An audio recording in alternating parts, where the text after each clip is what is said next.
ભગવાન હંમેશા ભાવના ભૂખ્યા હોય છે. આજની આ આપણી ધાર્મિક કથામાં આપણે એ સમયના કથાવાચક વ્યાસજી ડોંગરેજી મહારાજનો જમાનો હતો. તેઓ બનારસમાં હતા અને ત્યાં તેમણે સમાજ માટે ખૂબ જ કાર્ય કર્યા હતા. તેથી સમાજ તેમનું ખૂબ જ સન્માન કરતું હતું અને તેઓ ચાલતા હતા તો તેમની પાછળ લોકો જોડાઈ જતા હતા અને ટોળું ભેગું થઈ જતું હતું. આ એક સત્ય ઘટના છે. એક દિવસ ડોંગરેજી મહારાજ દુર્ગા મંદિરથી દર્શન કરીને નીકળ્યા ત્યારે એક ખૂણામાં એક ગરીબ બ્રાહ્મણ પર તેમની દ્રષ્ટિ પડી, જેઓ દુર્ગા સ્તુતિનો પાઠ કરી રહ્યા હતા. તે બ્રાહ્મણ પાસે પહોંચી જઈને તેમના પહેરાવ પરથી એવું લાગતું હતું કે તેઓ નિર્ધન હશે. ડોંગરેજી મહારાજે તેમને 21 રૂપિયા દાનમાં આપ્યા અને બતાવ્યું કે તમે અશુદ્ધ પાઠ કરી રહ્યા છો. બ્રાહ્મણે તેમનો ધન્યવાદ કર્યો અને સાવધાનીથી પાઠ કરવાની કોશિશ કરવા લાગ્યા. આગળ શું બનાવ બન્યો એ સચ્ચાઈ આપ સર્વને જાણવી હોય તો આ કથાને અંત સુધી ચોક્કસ સાંભળશો. જય શ્રી કૃષ્ણ મિત્રો, સ્વાગત છે તમારું મારી ચેનલ સ્નેહ સાગરમાં. જો આ સચ્ચાઈ આપને પસંદ આવે તો લાઈક, શેર અને સબસ્ક્રાઈબ અવશ્ય કરશો. ડોંગરેજી મહારાજ એ બ્રાહ્મણને કહીને ત્યાંથી નીકળી ગયા. આમ કર્યા પછી તેઓ જ્યારે ઘરે પહોંચ્યા, રાત્રે જમી પરવારીને સૂવા માટેની કોશિશ કરી રહ્યા હતા. તે જ વખતે તેમને ખૂબ જ તાવ આવ્યો અને તેઓ બીમાર થઈ ગયા. બનારસના વિદ્વાન ડૉક્ટરો ત્યાં પહોંચી ગયા. જ્યારે વિદ્વાન ડૉક્ટરો ત્યાં પહોંચી ગયા અને તેમની સારવાર કરી.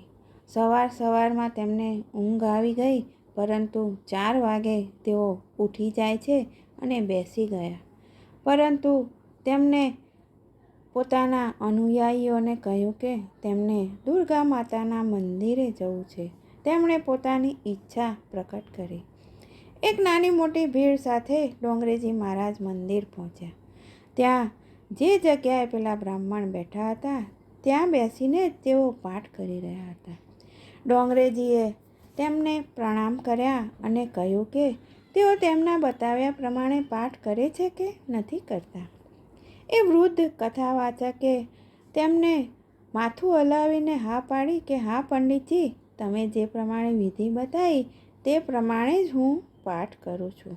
ડોંગરેજી મહારાજ એ પંડિતજીને એ બ્રાહ્મણને હાથ જોડીને નમસ્કાર કરે છે અને કહે છે કે મારી ભૂલ હતી.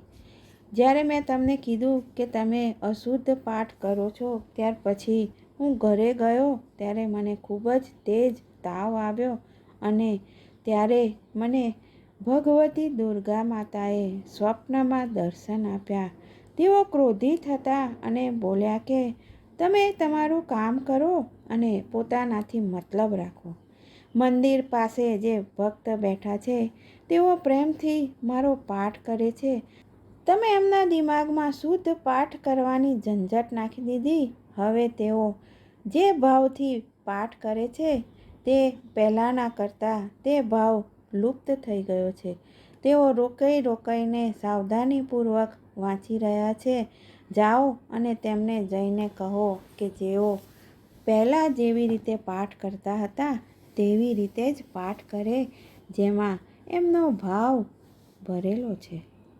આટલું કહેતા તો ડોંગરેજી મહારાજની આંખમાંથી આંસુ નીકળવા માંડ્યા અને તેમનું ગળું રૂંધાઈ ગયું.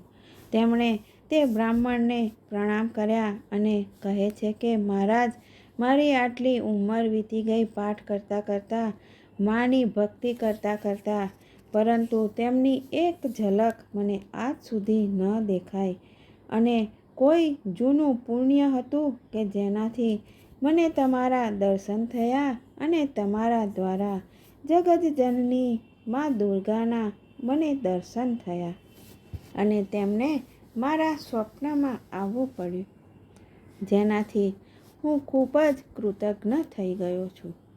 આપના દ્વારા જ મને દુર્ગા માતાના દર્શન થયા. હું તમને કંઈ શીખવાડી શકું એવી મારી કોઈ હેસિયત નથી, તમે જેવી રીતે પાઠ કરો છો તેવી રીતે જ કરો. અને જ્યારે પણ તમારી સામે કોઈ આવે તો તેમને તમારો હાથ આશીર્વાદના રૂપમાં તેમના માથા ઉપર મૂકી દેજો.